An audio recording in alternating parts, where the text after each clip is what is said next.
Jumpa kembali di channel Omah Solusi Indonesia dan membawakan satu topik baru dengan judul Tip Siaga Mengantisipasi Perkara yang bisa timbul sewaktu-waktu. Pada kesempatan kali ini saya akan berbagi sebuah wacana, berbagi sebuah edukasi. Ini terkait dengan adanya pertanyaan dari salah satu klien saya, dan saya merasa pertanyaan ini dan jawaban yang akan saya berikan ini sangat perlu saya bagikan kepada para penonton channel YouTube Omah Solusi Indonesia tanpa terkecuali. Jadi pertanyaan yang diajukan ke saya adalah, Pak, saya sejak ada perkara menunggak utang kartu kredit ini,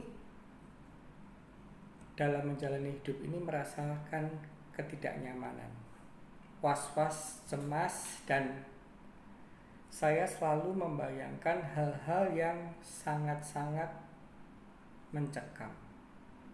Saya tanya oleh klien saya, maksudnya mencekam itu gimana, Pak?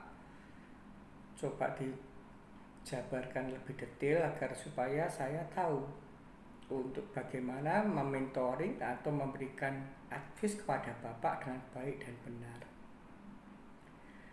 Dia mengatakan dia di mindsetnya sudah ada imajinasi yang negatif, overthinking, sehingga hal itulah yang membuat kehidupan Bapak ini semakin tidak menderita, semakin menderita, mohon maaf.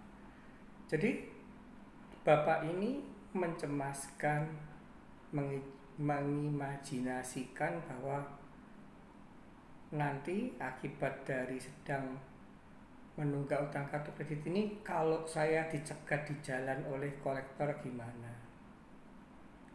Kalau tahu-tahu kolektor masuk ke rumah dengan memaksa bagaimana?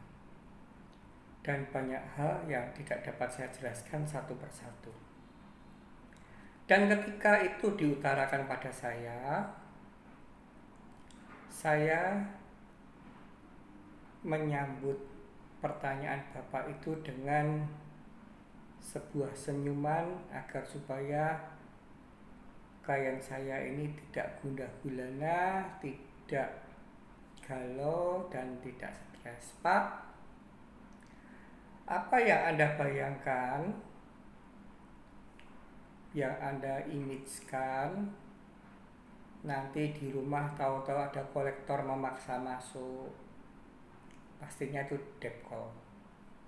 Kolektor yang melakukan penagihan dengan cara mendatangi rumah atau tempat bekerja. Atau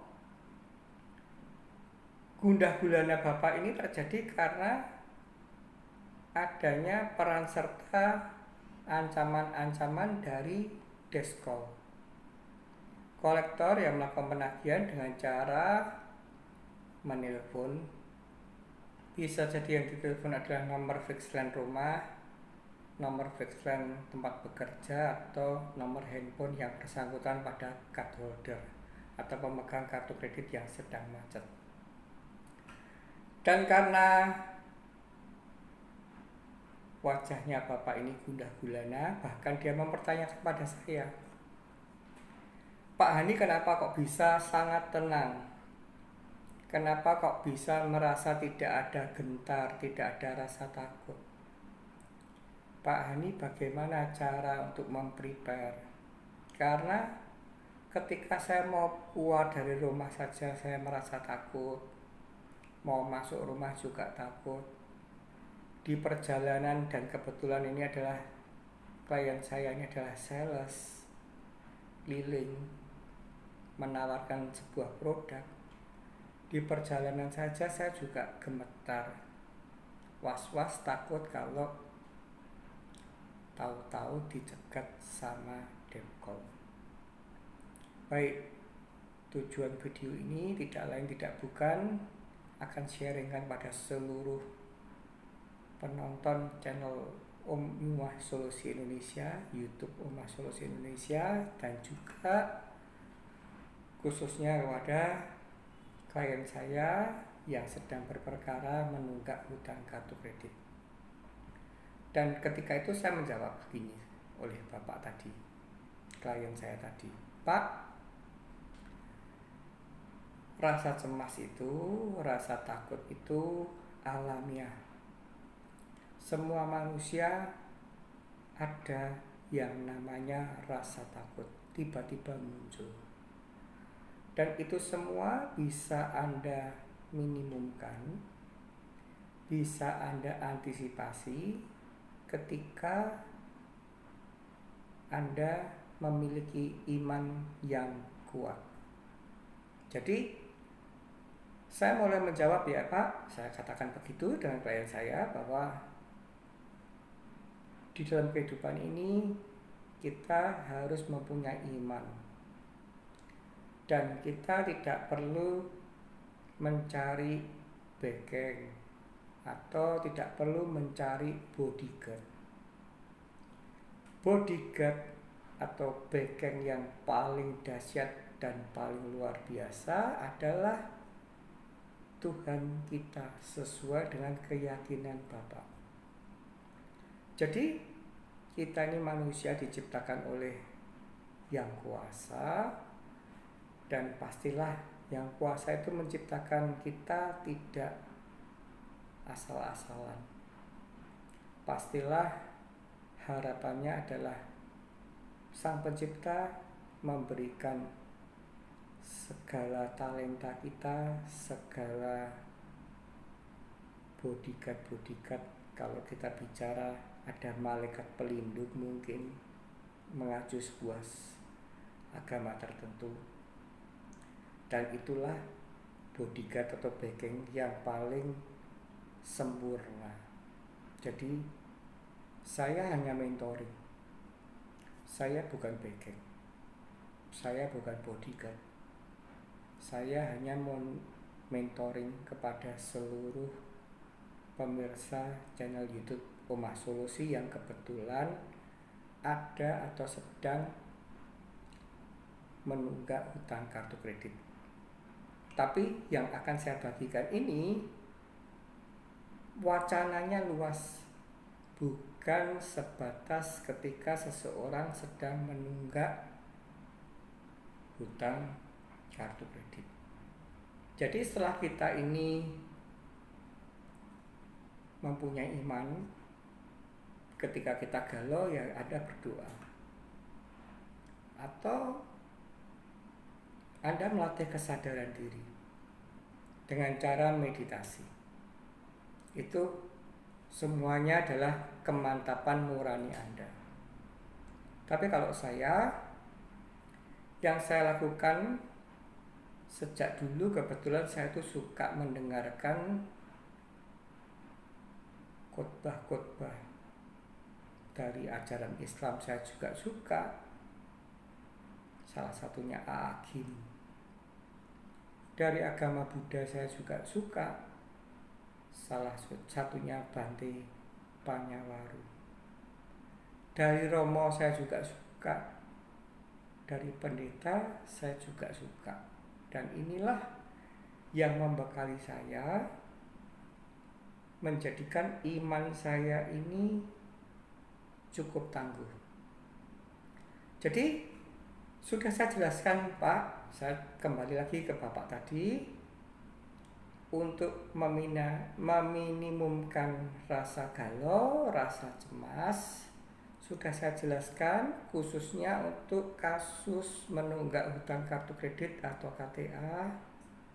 Anda ini tidak perlu galau, cemas, was-was, depresi. karena Anda tidak berhubungan atau tidak berhadapan dengan yang namanya preman.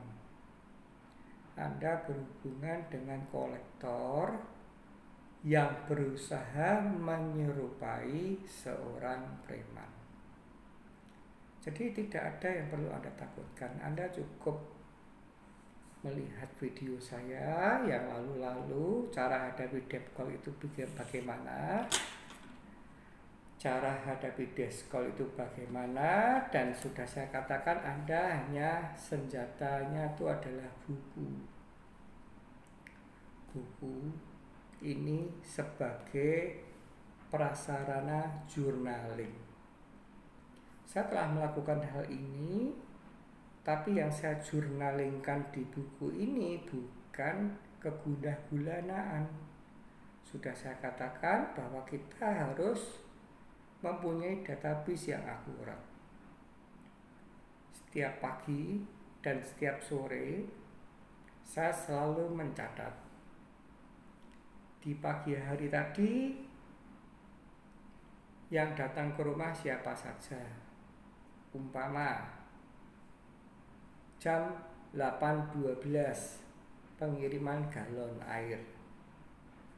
Umpama jam 11.35 paket belanja online. Umpama jam 1.30 debt collector dari bank mana. Tapi saya tidak pernah lagi ada debt collector yang mendatangi saya. Jadi saya tidak bisa mendemokan bagaimana cara menemui mereka dengan baik dan benar, tidak arogan, tidak sombong. Kita temui mereka dengan kecerdasan kita, menggunakan argumentasi yang tepat, dan sekaligus kita menunggu bola panas mereka. Kalau mereka bisa tahu bahwa kita ini melek hukum, rasanya tidak akan lebih dari setengah jam debt call tersebut akan segera meninggalkan rumah kita. Apalagi jika Anda melaksanakan saran-saran saya, buat sebuah aturan tata tertib berkunjung khusus debt call. Dan mumpung saya belum lupa, kita ini boleh dikatakan on the way gelombang ketiga pandemik virus COVID-19 varian Omicron. Itu artinya Anda sebagai debitur yang saat ini sedang macet, card holder yang saat ini sedang macet, pemegang kartu kredit yang saat ini sedang macet, ketika ada debt call datang, itu Anda punya hak sepenuhnya untuk mempertanyakan tes antigen atau tes PCR atau surat sudah vaksin dari debt call yang ditugasi datang ke rumah kita. Karena ini semua kaitannya adalah diatur oleh sebuah hukum. Ada Satgas Covid. Kita warga negara punya hak untuk minta perlindungan agar kita tidak tertular dari mereka, klaster.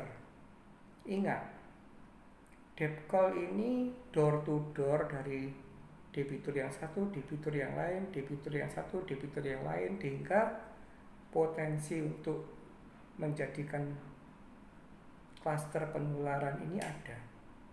Jadi kita harus imbangi dulu bahwa kita ini, pertama kita tunjukkan adanya surat vaksin. Kita sudah vaksin lengkap. Kalau Anda tidak punya tes antigen atau tes PCR, paling tidak saya minta surat keterangan vaksin dan KTP. Dan jika debt call yang datang menolak, Anda ancam. Saya tidak pernah takut, tidak pernah gentar bertemu dengan Anda. Saya hanya mengantisipasi kalau Anda ini dari door to door ini membawa virus.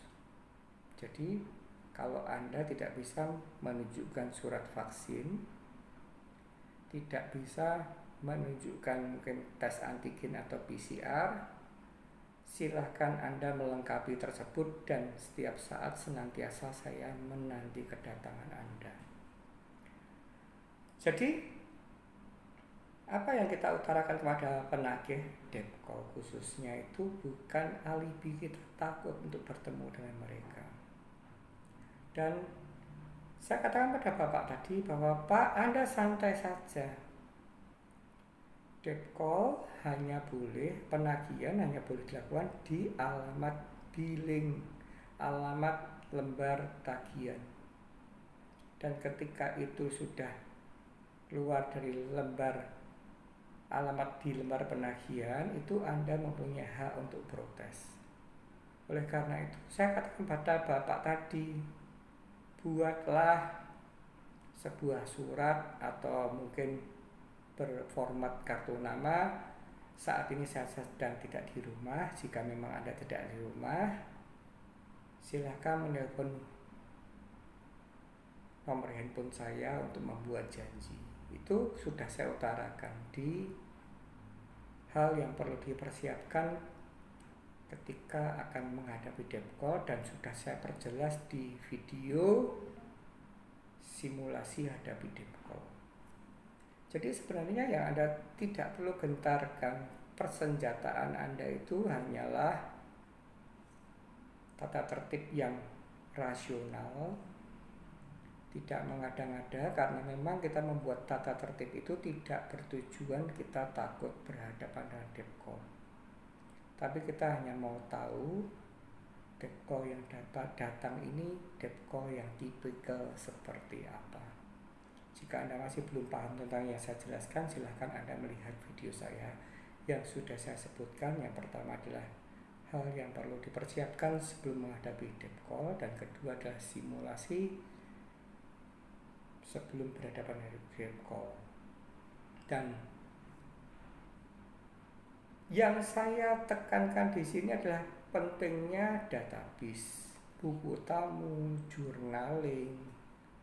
Anda harus tekun mencatat nomor handphone yang masuk di handphone Anda nomor berapa, mengaku siapa, dan saya sudah menganjurkan ya, jika handphone Anda sudah smartphone, Android sudah bisa merekam, ataupun mungkin iPhone itu iOS itu pun juga bisa merekam.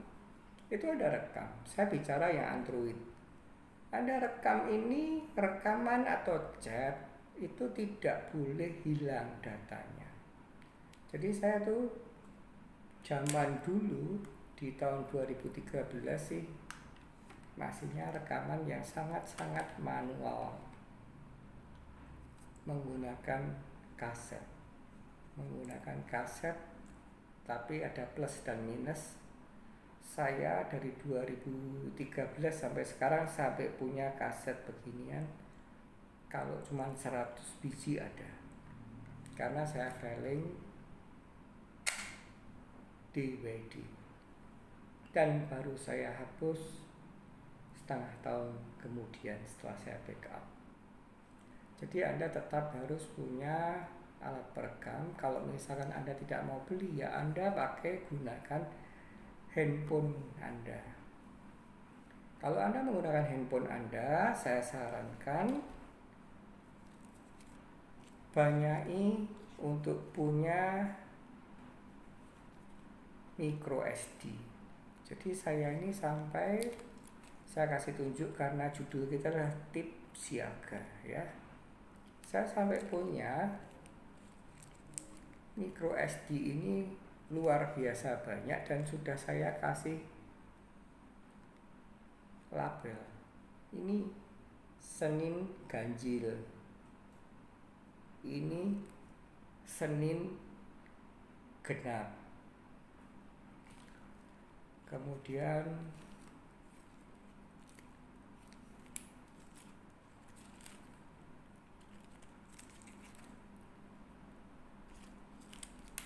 ini Selasa ganjil. Ini Selasa genap. Rabu juga sama.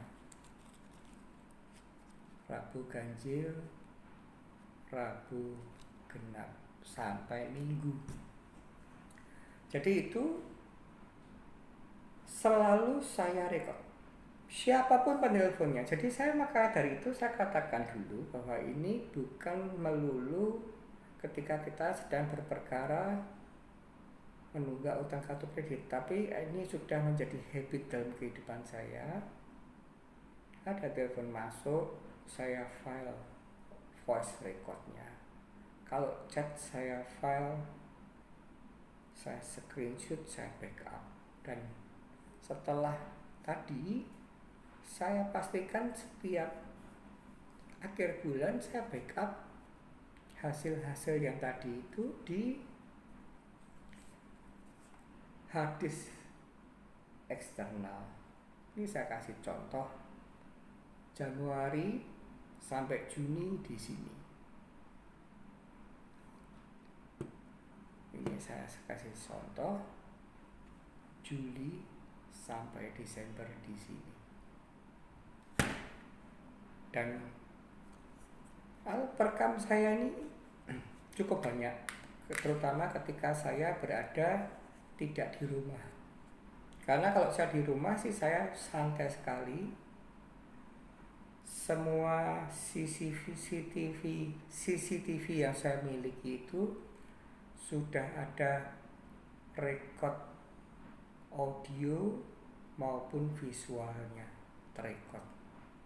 Cuma ketika saya bukai orang atau apa, kalau sangat crowded di pinggir jalan raya, baru saya backup dengan alat perekam. Jadi alat perekam saya tuh tipikalnya banyak. Tapi kalau Anda misalkan saat ini kondisi finansialnya tidak memungkinkan, ya pakai handphone yang seperti tadi saya ajarkan. Tapi kalau saya selalu membawa 3 jenis alat perekam, yang mana ini saya standby kan. Dialog apapun yang saya kira ini penting saya bawa, saya siap on. Itu yang saya kasih petunjuk pada Bapak. Kalau untuk yang kartu kredit ini tidak ada perkara apapun, Anda sudah saya kasih tips siaganya. Bahkan sudah juga pernah saya upload di video yang lalu. Cerdaskan diri Anda, kuasai mentalitas Anda, agar supaya Anda tidak gentar, tidak merasa takut ketika bertemu dengan debt call. Tidak perlu baper ketika sedang ditelepon dengan desk call. Dan kita sudah saya katakan, kita ini seorang debitur yang macet ini posisinya jauh lebih enak. Debt call datang artinya dia ke rumah kita. Kalau itu di rumah kita, artinya kita ini punya hak. Kita tuh raja di rumah kita. Kita punya apapun, itu tidak bisa dijerat oleh pasal pidana jika mana kita tidak ada pengancaman. Jadi Anda buat kecerdasan sendiri. Misalkan Anda pajang, jadi ini saya mulai masuk ya, nanti akan saya mulai masuk untuk yang umum. Saya di rumah punya 3 set samurai. Jadi 3 set, 1 set isi 3. Jadi semuanya 9. Dan ini tidak untuk mengancam. Ini tidak untuk memprovokator. Ini adalah untuk defense. Dan ini sudah saya katakan, kalau kolektor itu tidak akan pernah ada nyali. Tidak akan pernah ada nyali, malah yang saya khawatirkan, jika Anda tidak bisa menata mental Anda secara sehat dan rasional, Anda diprovokasi, malah Anda yang bisa melakukan sebuah tindak pidana penganiayaan. Tapi kalau kolektor itu tidak akan ada nyali. Dan ini saya punya begini banyak ini adalah untuk defense di rumah. Karena kita tahu dalam kondisi finansial yang saat ini kurang baik, kalau kolektor itu tidak perlu Anda khawatirkan. Yang perlu Anda khawatirkan adalah tindak pidana kejahatan. Cari uang sukar, kadang-kadang ada orang yang berusaha masuk ke rumah kita, entah itu lompat pagar, entah itu merusak gembok. Nah, itulah yang perlu Anda khawatirkan. Dan di sini sudah saya katakan, kalau Anda misalkan mau membuat nyali mereka turun, Anda bolehlah untuk kasarannya, atau kita buatkan sebuah setting skenario ini Anda pajang di dekat Anda. Ingat, jangan untuk mengancam. Ini seolah-olah sebagai pajangan rumah. Tapi ketika kita ada orang, siapapun dia, entah itu penjahat, pencoleng masuk, satu kata yang saya pesankan pada Anda semua, bahwa kita ini jangan yang aktif. Kita ini jangan yang sebagai penyerang. Kita hanya boleh defense. Ketika kita diserang, kita tidak mau, jangan sampai konyol. Ketika mereka menyerang, kita juga harus bisa defense, dan kita boleh menggunakan hal ini. Ingat, saya katakan ini di rumah, tidak untuk dibawa bepergian, karena ini ada pasal pidananya ketika Anda pergi dengan membawa senjata tajam. Jadi kira-kira demikian, itu yang pertama yang sudah saya tunjukkan, agar supaya kolektor itu juga berpikir. Saya pun juga punya, dan ini tidak pernah saya gunakan ya. Saya garis bawahi, saya tidak pernah gunakan untuk bertemu dengan kolektor. Jadi ini saya ingin memberikan tip umum. Di rumah itu juga perlu, kadang-kadang perlu siaga. Tembak burung atau tembak tikus kaliber 4,5 ini juga lumayan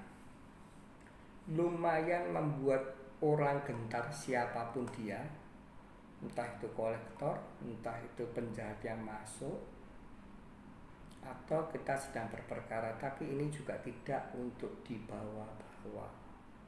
Ini hanya untuk siaga di rumah kita saja. Atau kalau kaliber 4,5 kurang mencekam, terlalu kecil, saya punya jauh yang lebih dahsyat. Ini adalah senjata tembak bulus. Jadi ini untuk menembak bulus ya. Kalibernya tidak main-main. Passer itu panah. Jadi Anda bisa bayangin, kalau Anda pakai kaliber 4,5, saya katakan lagi, saya ulangi lagi, kita bukan yang sebagai penyerang, kita hanya defense. Ketika mereka sudah ada gelagat untuk melakukan penyerangan, perlawanan, kita jangan konyol, kita juga harus defense. Kalau kaliber 4,5, ada orang penjahat pakai jaket tebal, apalagi airsoft gun. Jaket tebal mungkin apa-apa, kekuatan airsoft gun itu seberapa sih? Dia didorong oleh gas CO. Tembakan pertama fine, keras. Tembakan kedua melemah. Ketiga apalagi tidak ada guna. Tapi kalau ini, bayangin Anda, bulus itu penyu. Biasanya orang sering mencari di sungai. Bulus yang mempunyai cangkang yang sangat tebal saja, tembak pakai ini tembus. Apalagi kita sebagai seorang manusia. Ini adalah tip bagi saya untuk defense di rumah. Jadi itu yang saya ceritakan dulu. Dan saya juga akan menceritakan, itu tadi sudah saya katakan, ketika kita sedang berada di rumah, kita tidak perlu was-was. Didatangi kolektor, ayo silahkan datang. Dan Anda tidak perlu show of force senjata yang kita punya. Kita ini penak kok. Debitur yang macet itu enak, didatangi itu paling enak. Pisau dapur Anda pun bisa menjadi senjata yang mematikan. Dan Anda tidak akan kena pasal ketika Anda punya pisau dapur, ketika Anda punya samurai, ketika Anda punya belati, ketika Anda punya senjata tajam apapun itu, tembak burung, tembak bulus itu tidak ada pasal pidana apapun selama ini tidak Anda bawa keluar. Jadi kalau Anda pergi tidak boleh Anda bawa begini. Anda akan konyol. Itu untuk jika mana kita adalah tip siaga. Seperti judul saya, tip siaga, mengantisipasi perkara yang bisa timbul sewaktu-waktu. Jadi ini intinya sih, perkara itu bisa timbul sewaktu-waktu, tidak melulu sedang gagal bayar hutang kartu kredit. Dan Anda adalah orang yang paling konyol ketika Anda menyematkan kolektor, entah itu debt call atau desk call, itu sebagai seorang preman. Mereka hanya bisa nato, omong doang, tapi tidak akan pernah punya keberanian untuk menjadi seorang preman. Sudah saya ulang, saya ingatkan, jika mereka nyalinya preman, tidak akan pernah mau jadi seorang kolektor. Mereka hanya sebatas mencoba menyerupai seorang kolektor. Oke, saya akan lanjutkan untuk tips saya yang kedua ketika Anda tidak berada di rumah. Dan ini sudah saya lakukan lama, dan bukan karena saya itu gagal bayar hutang kartu kredit, tapi ini adalah wejangan dari orang tua saya, dan ini saya kembangkan melalui habit saya saja. Jadi kita ini kan, dulu saya waktu kecil, maksudnya kecil itu ya tidak kecil banget ya, mungkin SD, SMP, SMA, itu saya kasih wejangan sama orang tua, kalau mau pergi pamit. Itulah pentingnya pamit. Cuma kalau dulu kan belum ada teknologi yang maju ya. Jadi kita hanya bilang sama orang tua, Pak, Mah, Han mau ke Sriwedari, misal begitu. Dengan siapa? Katakan. Misalkan dengan Rudi. Katakan. Kira-kira pulang jam berapa? Itu kita harus katakan. Lah, zaman dulu kita waktu masih belum paham, makan asam garam kehidupan belum banyak, dianggap hal demikian itu mengganggu privasi kita. Padahal setelah saya besar, saya telah orang tua saya itu bijak sekali.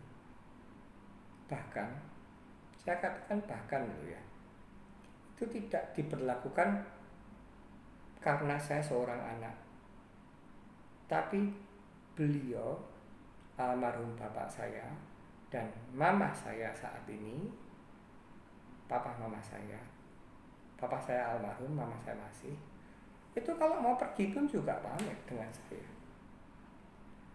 Pamit itu tidak lain tidak bukan agar supaya bila mana ada orang yang mencari atau bila mana kok belum datang-datang itu kita bisa men-track, mengerti tadi pamitnya itu kemana. Jadi ini juga sudah saya terapkan pada anak-anak saya. Anakku,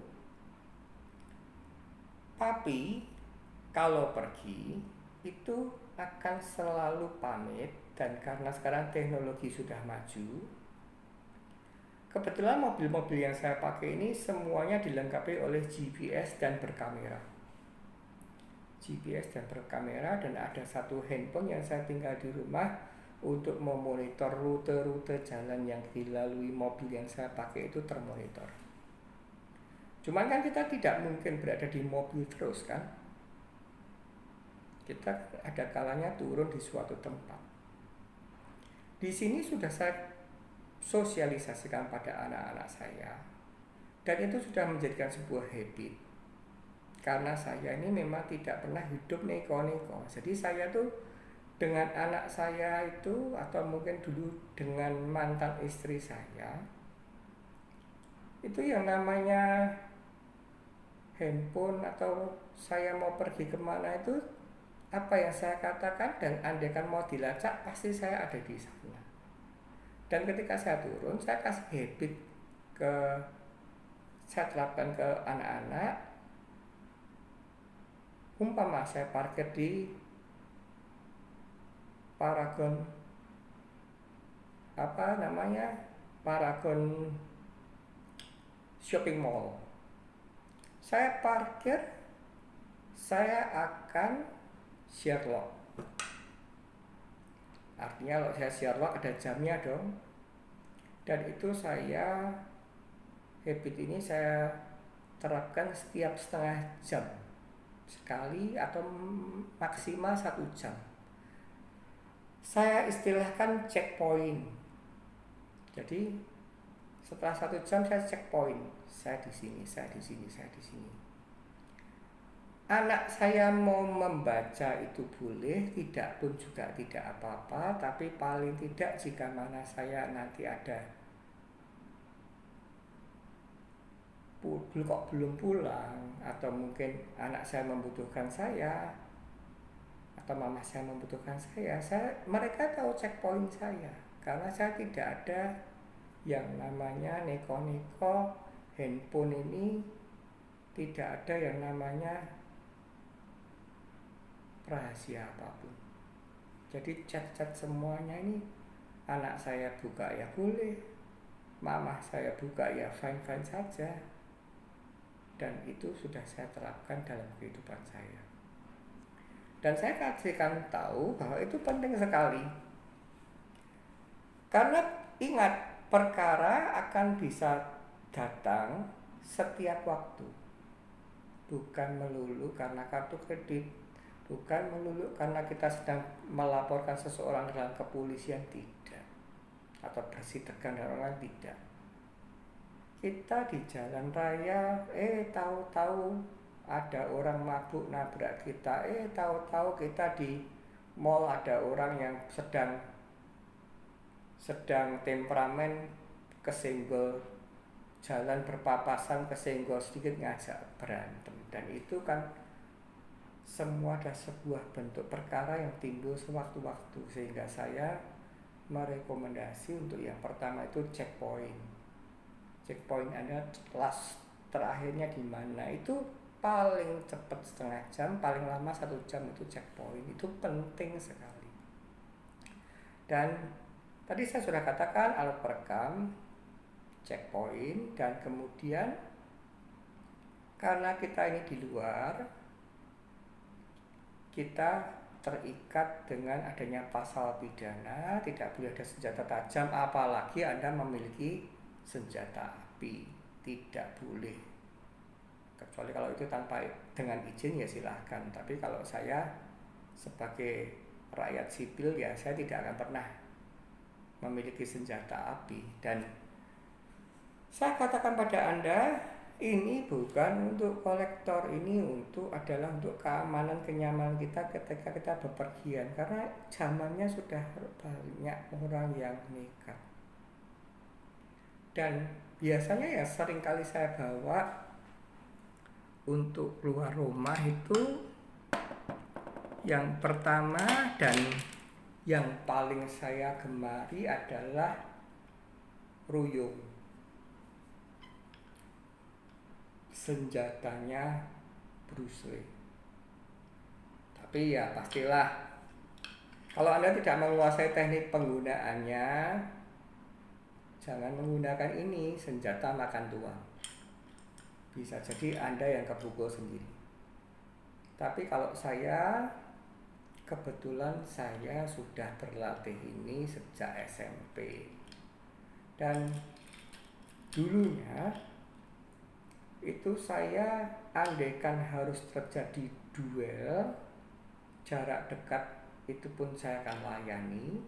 Ingat, bukan saya yang menjadi penyerang. Ketika saya diserang, saya mau tidak mau defense. Dan ketika dulu saya belum patah tangan di 2017, saya duel head to head dekat gini fine-fine saja. Telapak tangan, telapak kaki, sikut, bahasa Jawanya dengkul, itu semua adalah senjata alamiah yang dibawahi oleh yang kuasa kita. Tapi setelah saya mengalami patah tangan, sejak 2017 saya mulai membiasakan setiap hari minimal 15 menit untuk melatih. Senjatanya Bruce Lee ini saya bawa di tas saya. Sekali lagi saya katakan, bukan untuk kolektor. Karena kita pergi, entah itu kita store bank, entah kita ambil di ATM, tidak kita sadari jika memang kita lagi apes, kita akan bertemu dengan penjahat. Apalagi kalau kita sedang berperkara. Dan senjata Bruce Lee ini saya punya banyak sekali, tapi yang paling favorit ini karena ini sudah saya jiwai, sudah saya latih setiap kali pakai ini. Jadi kalau saya pakai ini pun bisa, tapi jauh lebih, bahasa Jawanya apa ya, bahasa Indonesianya itu sudah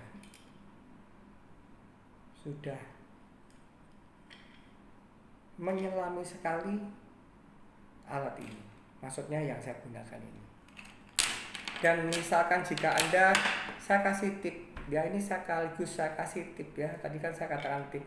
Kalau Anda tidak menguasai ini, Anda tidak saya rekomen untuk membawa senjata tajam. Pisau belati, apalagi pedang, apalagi jurit, apalagi gubang. Anda bisa mengakali, karena kita ini harus waspada, siaga. Kita bukan penyerang kita, tapi defense. Anda bolehlah kalau misalkan tidak bisa pakai ruyung, Anda beli obeng. Obeng ini tidak bisa dikategorikan senjata tajam. Jadi Anda masuk ke mall, Anda pergi-pergi, Anda bawa ini boleh. Dan ketika memang, maaf kata, kita emergency, senjata itu banyak sekali. Batu juga bisa jadi senjata, pasir juga bisa menjadi senjata. Cuman ini, kalau kita punya ini, obeng ini bisa masuk perut, bisa masuk dada, bisa masuk paha, bisa masuk tangan. Dan ini tidak menyalahi aturan negara. Kalau kita tanyain kenapa bawa obeng, tadi saya baru membenarkan elektronik, atau saya baru membenarkan baut mobil yang kendor. Karena kan kalau kita punya motor, kita punya mobil kan memang ini kan merupakan sebuah standar untuk pembetulan mesin. Jadi ini Anda boleh membawa ini. Tapi saya juga menyarankan Anda, ini mungkin tip yang terakhir, Anda usahakan untuk senantiasa ketika Anda naik mobil gitu tuh, Anda mau masuk mobil, Anda juga harus lihat toleh kanan, toleh kiri. Bukan jelalatan ya, beda. Ini bukan jelalatan, tapi ketika Anda ini harus mempunyai kesadaran. Ada enggak sih orang yang kelihatannya mengancam saya, memperhatikan saya, mengikuti saya? Dan ketika kita berkendara, spion itu sangat penting untuk kita monitor setiap saat. Kan beda ya, orang yang sengaja ngikutin kita sama orang yang tidak sengaja mengikuti kita itu beda. Kalau kita lihat, oh kok kelihatannya saya gelagatnya diikuti, itu banyak triknya. Anda bisa tahu-tahu rating berubah arah, kita lihat situasinya dia ngikuti enggak. Kalau memang dia tidak mengikuti ya berarti oh itu persepsi kita saja. Tapi kalau kita memang sudah kita lihat sejak tadi itu memang mengikuti, saran saya adalah Anda berhenti ke Polsek, kantor polisi terdekat, Polsek atau Polresta. Satu lagi, sebelum saya lupa tadi, tentang ketika kita berada di rumah. Ketika kita ada di rumah, itu kita wajib tahu nomor telepon Pak RT, tahu nomor telepon Pak RW, tahu nomor telepon tetangga kiri kita, kanan kita, belakang kita atau depan kita. Dan yang paling penting dan krusial, kita harus tahu kita tinggal di lingkungan mana dan petugas atau babinsa yang menaungi lingkungan kita tuh siapa dan nomor WA-nya berapa, kita harus tahu. Nomor polsek kita di mana berdomisili juga tahu. Jadi itulah yang perlu sangat saya tekankan, tips siaga sesuai dengan judul kita. Baik, kita lanjutkan lagi. Tadi karena saya hanya menambahi materi, kalau kita sedang di rumah, Anda harus tahu nomor telepon babinsa yang bertugas di daerah Anda, nomor polsek, Anda harus tahu teleponnya nomor Pak RT, Pak RW, tetangga kiri, tetangga kanan, tetangga depan, tetangga belakang. Satu kali lagi, bukan untuk menghadapi kolektor, tapi kita ini hidup terkadang ketika kita tidak siaga, ada aja perkara yang timbul mendadak. Dan jika kita tadi sudah pergi, sudah saya ajarkan toleh kanan, toleh kiri, setiap 15 menit kita lihat, kita monitor. Dan ketika kita mau turun, sudah saya katakan, seperti yang sudah saya ulang lagi supaya tidak Anda kelupaan, share log. Anda turun di mana, share log, tiap setengah jam share log. Dan ketika Anda entah itu masuk mall, entah itu Anda masuk ke toko, entah itu Anda sedang mau menuju ke sebuah pasar atau manapun, itu tetap mata kita adalah awas, siaga, bukan jelalatan tapi awas, agar supaya ketika ada indikasi ada entah itu mau menjamret, entah itu mau mencoba, entah itu mau merampok atau itu lawan kita, kita sudah bisa siaga. Dan usahakan kita ini menjaga jarak, jangan sampai kita tuh duel head to head dekat. Karena saya semenjak tangan patah, saya menghindar untuk kalau saya harus berantem, berkelahi, saya tidak akan pakai, saya akan jaga jarak. Dan maka dari itu saya menggunakan kemampuan saya adalah ruyung atau nunchaku, senjatanya Bruce Lee. Dan saya kasih tip lagi, tadi Dre sudah, Anda tidak ada salahnya seperti yang sering saya lakukan adalah beli obat semprot nyamuk yang packaging kecil aja, botol kecil. Saya tidak menyebutkan merek. Karena apa? Karena itu sangat-sangat membantu kita. Itu untuk melumpuhkan saluran pernafasan dan indera penglihatan. Ingat, kalau kita diserang, kita hanya defense. Ketika kita diserang, kita harus jaga jarak, hajar dulu dengan semprotan. Obat nyamuk murah, meriah, bisa kita gunakan, bisa kita kantongi, apapun mereknya. Sekarang ada packaging kecil. Tapi kalau saya beda. Kalau saya menggunakan ini,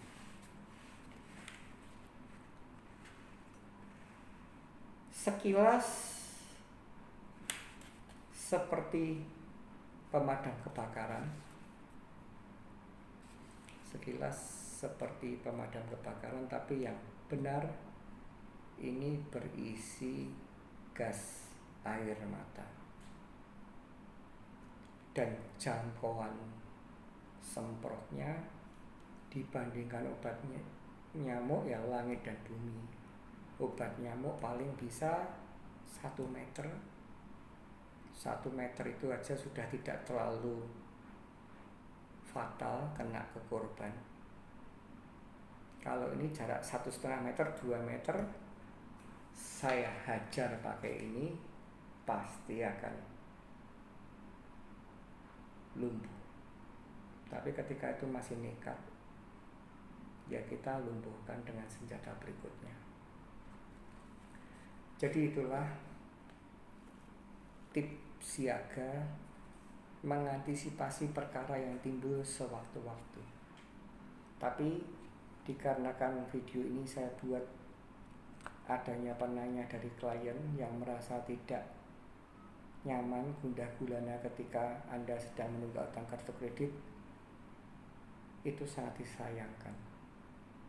Tidak perlu Anda melakukan gundah gulana, stres, depresi untuk berhadapan dengan kolektor. Dengan debt call yang datang, tidak perlu emosi, tidak perlu takut, tidak perlu gentar. Everything is okay. Tidak akan pernah dia seorang preman. Dengan debt call, nggak perlu Anda baper, santai saja. Dan ketika Anda bisa menerapkan itu semua, hidup Anda akan enjoy. Walaupun hidup kita enjoy, ingat selalu dalam kondisi cari uang yang sukar, finansial yang sukar. Tadilah kenapa saya memberikan judul ini lebih cakupannya luas. Tips siaga mengantisipasi perkara yang bisa timbul sewaktu-waktu. Jadi semoga video ini bermanfaat. Itu semua sudah saya jelaskan. Saya kalau pergi, kalau Anda mau puas, nyaman, Anda pergi seperti yang saran saya, bukan untuk kolektor tapi untuk kepentingan Anda. Apalagi kalau Anda pergi dengan keluarga, itu harus kita persiapkan. Kita harus bisa melindungi keluarga kita secara maksimal. Bawa aja, kalau Anda tidak bisa pakai ini ya Dre ini atau obeng ini bagus sekali. Ini dahsyat. Nah kalau ini kan jarak pendek, kalau ini kan jarak panjang. Dan jika Anda mau untuk mungkin bertukar pikiran dengan saya, belajar nunchaku atau ruyung ini, saya juga bersedia kok untuk berbagi. Karena ini menghadapi orang 1-2 orang bersenjata belati atau apapun, kalau Anda bisa menggunakan ini baik dan benar, Anda pasti unggul dibandingkan mereka. Apalagi jika mana sebelum kita eksekusi dalam arti melumpuhkan mereka karena mereka menyerang, kita hajar dulu indera penglihatan dan pernafasan mereka dengan enforcer atau gas air mata. Ini legal, saya kira legal. Karena apa? Kenapa saya bisa legal? Karena banyak di platform-platform menjual ini. Atau Anda bisa, kalau mungkin saya kasih ide itu loh, setruman dulu, setrum, alat setrum, tapi kan itu jarak dekat. Itu silahkan Anda pertimbangkan, tapi itulah topik video ini. Judulnya adalah tips siaga mengantisipasi perkara yang bisa timbul sewaktu-waktu. Jadi dimanapun kita, cross check, checkpoint, bukan cross check, checkpoint setiap setengah jam, setiap 1 jam. Kita kemana, kita tetap harus report. Saya sudah ngomong sama anak saya, anakku tersayang, kamu kemanapun, papa atau papi tidak ingin mengusik privasimu, tapi papi atau papa menjaga keamanan kamu. Ketika kamu dimanapun, papi atau papa harus tahu posisimu, dan ketika kamu ada perkara, papi atau papa akan mudah sekali untuk meluncurkan bantuan. Semoga video ini bermanfaat, semoga Anda senantiasa sehat, senantiasa penuh dengan berkat, penuh dengan sukacita, dan jangan menyerah, tetap semangat, dan ingat, badai pasti berlalu.